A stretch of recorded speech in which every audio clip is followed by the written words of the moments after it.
إلهي تلوق لساكنك آمين إلهي تيمت كلا يكذبين وعاد بين يكذبين كذب iyadoo ay ka wadaan isimada iyo waxgaradka gobolada Sool Sanaag iyo Cayn magaalada Taleex shir dib u heshiisiin loogu sameynayo laba beelood oo wada degmada Taleex ayaa waxaa baaqiya taageero u diray beel ka mid ah beelaha dega gobolka Sool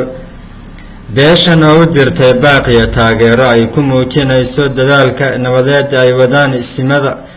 ayaa waxaa dhinaca kale ay u direen baaq nabadeed labada beelood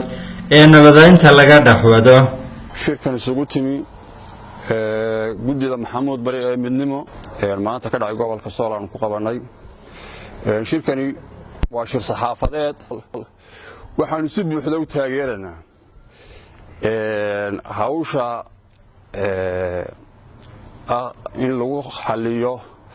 khilaafkii ka jiray degmada Taleex ee gobolka Xaysimo ee muddada soo jiitamay ee beelaha walaalaha xogaaga yar dhibta ku kala dhexmartay ka wareey waxaan u mahadcelinaynaa isimada iyo cuqaasha iyo culimo awdiinka meelaha farabadan isaga yimid waqtigoodii u soo dayacay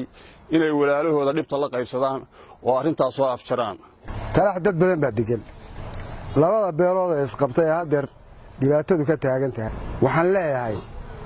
nimayow beelo daama la qabtay leedahay daba la qabto ma laha mid kale wax la yiri toban tolkaay ka tala weyday baa habaarba ku taas waxaba ka sii dara karaamadii wuxuu lahaa dhulbaante duco wuxuu lahaa habaar wuxuu lahaa wala caawa idin la joogtaa laba mid uun baa kasban doontaan baylata ruuxu sayi'a dabayl xun oo xambaarsan cudurro oo xambaarsan abaar oo xambaarsan colaad oo xambaarsan karaahiyo oo idin baabiisaba yay idin la noqon dadkii hore idin dhexgeli jiray dadkani waa dad karaamaysan waa dad dhulbaantoo dhami ay ku shubeen karaamadoodii waxaan leeyahay dawaysha khayrka la qaato fadhigan aan fadhino hadaan anagoo ah garabka haweenka iyo garabka culimadiinkii ragii dhalinyaradii waxaanu isugu nimi inaanu taageerno shirka ka soo odayaasha isugu yimi garaadada isimada isugu yimi gobolka Xaysimo magaalada Taleex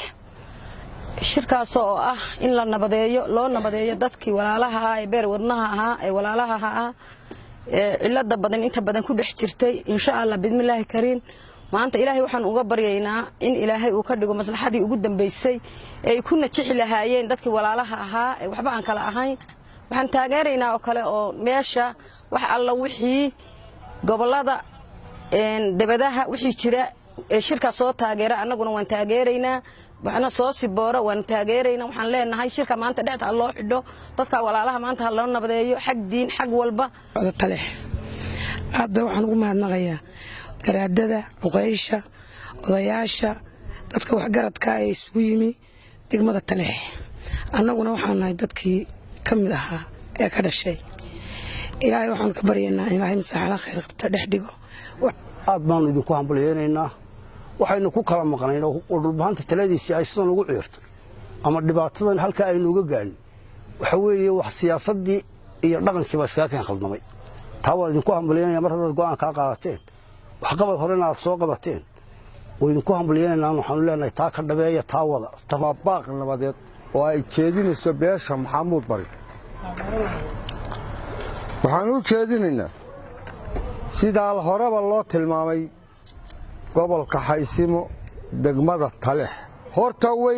weydin ku garab taaganay boqolkiiba boqol waa aragtaan labadii beelood labadoodii oday kaasi waxa weeyaan waad garanaysaa waa Yuusuf Cali Koore kana waxa weeyaan Fardaale Cabdi Timir weeye sidaas oo kala loo idinka rabnaa inaad si barbar taagtaan oo nabadgelyada qaadataan nin noolaanaya ma jiree kan nool u taliya maanta kii dhintay iska daayo inana waa ka daba tegaynaa inaad midowdeen waxaan ku garan doonaa sidaad maanta hawsha wax uga qabataan waa la idinku garan doonaa haddii kala jabnaantii jirtana dee waxba ka qaban maysaan haddii ay jirto sida aad ku midowdeen ama aad ku hadasheen ama aad midiyaha ka soo dayseen ama aad shirarka ku qabsateenna shirkaasaanu maanta ka garanaynaa cid kasta oo nabadgelyada nala taageeraysa hadday tahay dawladda Soomaaliyeed ee federaalka hadday tahay dawladda Itoobiya hadday tahay kililka shanaad hadday tahay maamulka Puntland hadday tahay ka Somaliland cid kasta oo nabadda lagu taageeraysa waa soo dhaweynaa Mawlid Ismaaciil Haradigeed Somali News TV Lascaanood.